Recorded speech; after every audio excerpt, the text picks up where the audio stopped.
Bronner's Christmas Wonderland in Frankenmuth, Michigan, is the culmination of a lifetime of dedication and commitment by its founder and innovative leader, Wally Bronner.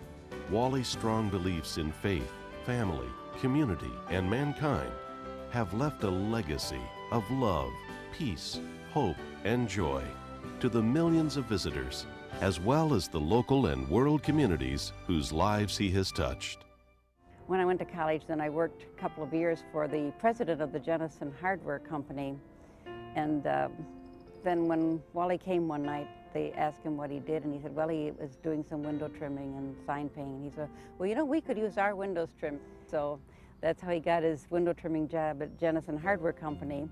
And then while he was there, the city of Clare came in and asked the hardware people for some Christmas decorations. And they said, well, we don't have any, but you could talk to the window trimmer. Maybe he can fix you up. So they went and talked to Wally, and he said, well, we don't have anything either, but we can make you some. And that was actually the start of our Christmas business. Here are some of the first panels that I did for Wally. These were done for the city of Clare, and he showed me roughly what he wanted done, and I would do the layout, and he'd approve it, and I'd go ahead and letter it and do my thing with it. He gave me a free hand, and this is what we came up with. And then in 1954, we had our first Christmas store. And that, of course, at that time was mostly for commercial decorations. So cities and shopping malls would come there, and some customers would come in, and we would turn on the music and turn on the lights, and when they'd leave, we would turn them off again till the next crew came. When we moved to our first store, we thought that was going to last us for the rest of our lives. But then proved us wrong, and when the bank became available, we moved into that, and we had our Tannenbaum shop there. Then after Wally's Aunt Hattie Hubinger died, we moved into her grocery store, and that was our Bavarian corners, we called it. So we were occupying all three. And there were so many customers that were coming that we had to have a doorman to let them in, so there wouldn't be too many people in the store at one time. And you'd see these long lines, and people would go from one store to the other and stand in line again. We did a lot of running back and forth to the airport, and Wally was usually pretty much last minute, so we'd get there just in time, or maybe they'd have to open the door again for Wally to get on the plane. But he always made it, one way or another. Well, my father, Wally, loves people, and in particular, he really enjoys meeting people from all different walks of life, from many, many different cultures.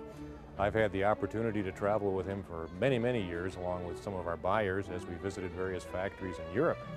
And inevitably, when we'd visit a factory, of course, our main objective was to go see the managers and line up our orders and our production for the year. But in the process, Wally'd be talking with the doorman, and he'd be talking with the receptionist. And then there was the lady who was mopping the floor, and he was always sharing with them a few words in their native tongue, always trying to get them to smile. And it was a particular challenge if somebody didn't have a smile on their face. He'd really work at it until he got a smile out of them. One of the things I learned from Dad, and perhaps this is the most important thing, is the value and the dignity and the importance of all people.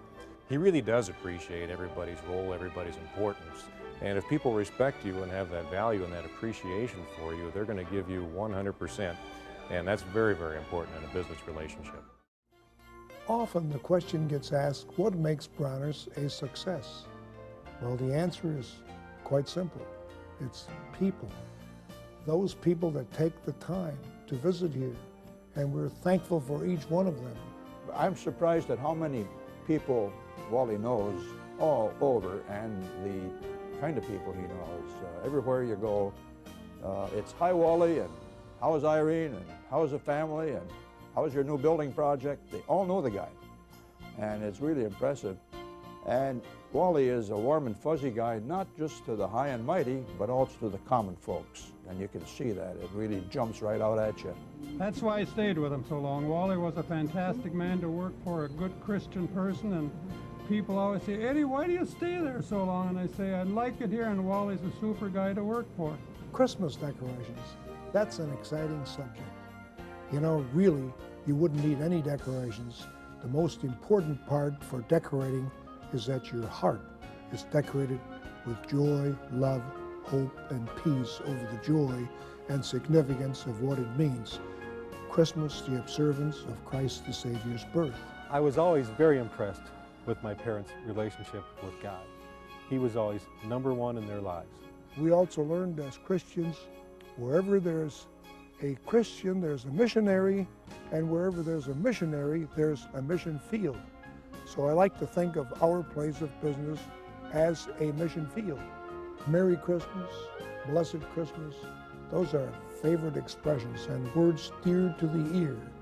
But you know, around the world, that Christmas greeting is spoken in a number of languages. For example, the Spanish say, Feliz Navidad, and the Hungarians say, Boldog Karácsony Ünnepeket, and all of this means joy that Christ the Savior is born.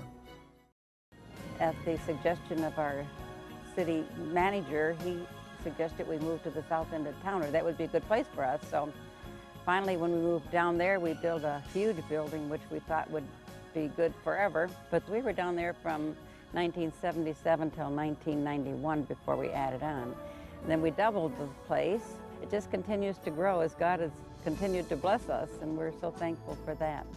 Every member of the Bronner family really appreciates the kindnesses shown to us by the press. Radio, television, newspaper, magazines. The word also got around that this is the world's largest Christmas display. And through the years, we received many, many different awards. Sometimes people give me way too much credit, and that causes me to reflect and say, wait a minute, this is not possible were it not for the guests coming here, and would it not be for the supportive family that we have, and equally important, each member of our staff who does a superb job in trying to meet the customer's needs. Stille Nacht, Silent Night. That's the world's most beloved Christmas carol. That carol is also known as Austria's Christmas gift to the world because composers Joseph Mohr and Franz Gruber, they are the ones who first sang that carol on Christmas Eve 1818 in St. Nicholas Church in Oberndorf, Austria. This very chapel remembers that event, and that chapel is a replica of the very chapel that's a memorial chapel on the original site where the carol was first sung. Often the question gets asked of the Bronner family, why did we replicate that chapel? The answer is, this is an expression of gratitude to God for the blessings that He's bestowed upon us throughout our years of business. And it's only proper to share those blessings. Scriptures tell us in Corinthians, to whom much is given, much is expected. In Matthew, we're also told, share with others. And how's this little miracle doing here, huh? Real good. Wow. If smiles are an outward reflection of being blessed, there are many who feel blessed to have known Wally Bronner. His family, of course. His many friends from around the world. His staff and their families. And the millions of visitors to the store where Mr. Christmas has been greeting and entertaining visitors with his unassuming charm, boundless enthusiasm, quick wit, and deep faith.